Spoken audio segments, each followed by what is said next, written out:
Assalamualaikum warahmatullahi wabarakatuh. Berjumpa lagi dalam materi pembelajaran pendidikan jasmani, olahraga, dan kesehatan. Kali ini kita akan belajar tentang senam.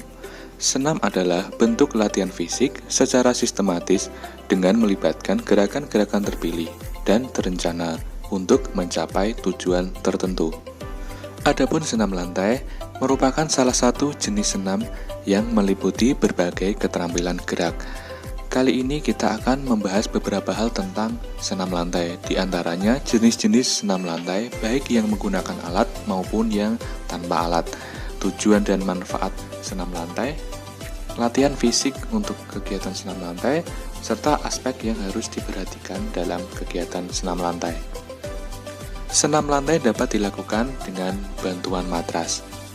Unsur-unsur senam lantai terdiri atas gerakan mengguling, melompat, meloncat, berputar di udara, serta menumpu baik dengan tangan ataupun kaki. Senam lantai dapat dilakukan tanpa alat dan dengan alat.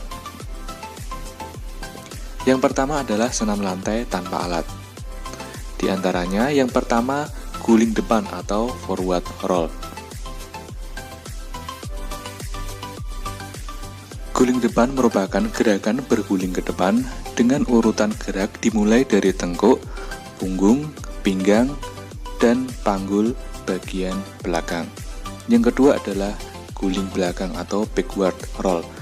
Backward roll merupakan kebalikan dari forward roll atau guling depan. Gerakan berguling ini dimulai dari pinggul, pinggang bagian belakang, punggung, tengkuk, kemudian berdiri dengan kedua kaki. Yang ketiga adalah handstand atau berdiri dengan kedua tangan. Gerakan ini memerlukan kekuatan tangan. Untuk melakukan gerakan ini, kalian bisa menggunakan bantuan teman atau bisa bersandar pada dinding. Pastikan kalian aman untuk melakukan gerakan ini. Yang keempat adalah headstand, berdiri dengan kepala. Untuk melakukan headstand ini, tidak serta-merta hanya kepala yang digunakan sebagai tumpuan, namun kita tetap menggunakan kedua tangan untuk membantu kepala menjadi tumpuan saat berdiri. Yang kelima adalah neck spring atau guling lenting. Gerakan guling lenting ini diawali gerakan seperti saat melakukan roll depan, kemudian dilanjutkan dengan melakukan lentingan tubuh ke depan atas dan diakhiri dengan berdiri.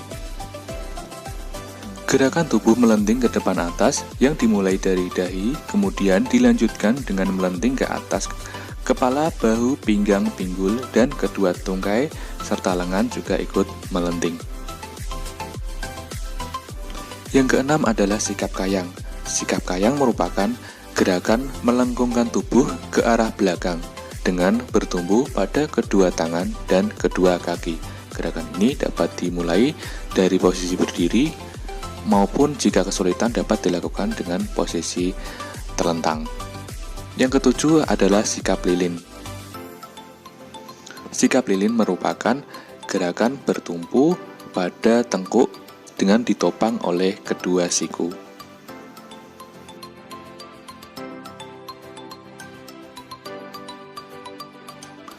Yang kedelapan, sikap kapal terbang. Sikap kapal terbang ini merupakan gerakan bertumpu dengan satu kaki, posisi tubuh sejajar dengan lantai, kedua tangan direntangkan. Untuk melakukan gerakan ini, pastinya kita harus memiliki keseimbangan yang baik. Yang kesembilan adalah meroda. Meroda merupakan gerakan berputar dengan bertumpu kepada kedua tangan secara bergantian, kemudian bertumpu kepada kaki. Selanjutnya kita akan membahas beberapa contoh senam yang menggunakan alat. Yang pertama adalah kuda pelana. Yang kedua, gelang-gelang atau ring gimnastik. Yang ketiga, kuda lompat.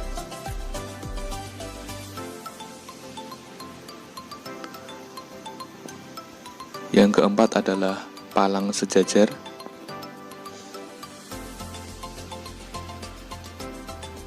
Yang kelima, palang tunggal.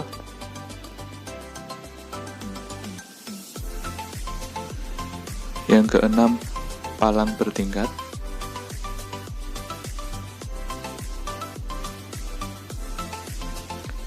Yang ketujuh adalah balok keseimbangan. Untuk balok keseimbangan ini khusus untuk nomor senam artistik putri. Senam lantai merupakan bagian dari senam artistik. Senam artistik diartikan sebagai senam yang menggabungkan aspek tumbling dan akrobatik. Berikut ini merupakan kategori senam artistik untuk putra dan putri.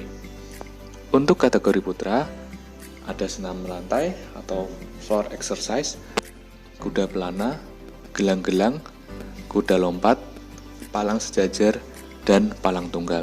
Sedangkan yang diperlombakan untuk kategori putri antara lain senam lantai, kuda lompat, palang bertingkat, dan balok keseimbangan. Tujuan dan manfaat melakukan senam lantai. Tujuan senam lantai yaitu untuk meningkatkan kemampuan melakukan bentuk-bentuk gerakan senam lantai, baik dengan bantuan alat maupun tanpa alat.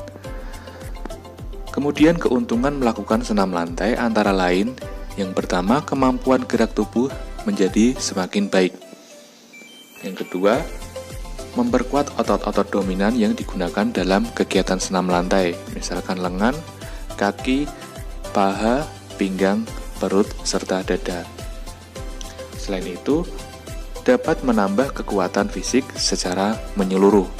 Yang keempat adalah menjaga keseimbangan tubuh, melatih lompatan, memperbaiki postur, melatih fokus, membakar lemak, serta dapat melancarkan sirkulasi darah.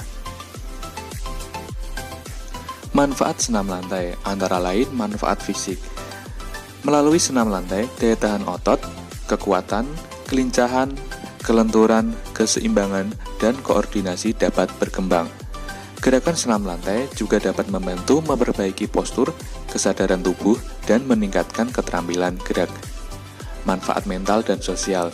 Kegiatan senam lantai mendorong kemampuan berpikir dan mengembangkan keterampilan. Oleh karena itu, pesenam lantai harus mampu berpikir kreatif untuk memecahkan masalah tentang gerak. Selanjutnya, aspek penting yang harus dilakukan saat melakukan senam lantai. Yang pertama, pastikan kalian melakukan pemanasan sebelum beraktivitas. Mulailah dari gerakan yang ringan sampai ke yang sulit. Konsentrasi penuh saat melakukan gerakan. Patuhi ketentuan teknik gerakan atau instruksi dari guru. Berpakaian senam yang sesuai. Menggunakan matras setiap melakukan senam lantai. Pastikan matras dan keadaan sekitar aman untuk melakukan gerakan senam lantai. Pastikan selalu dalam pengawasan saat melakukan gerakan atau latihan. Yang terakhir, lakukan pendinginan atau relaksasi sesudah melakukan aktivitas senam. Demikian materi untuk pembelajaran kali ini. Kurang lebihnya mohon maaf, semoga bermanfaat. Wassalamualaikum warahmatullahi wabarakatuh.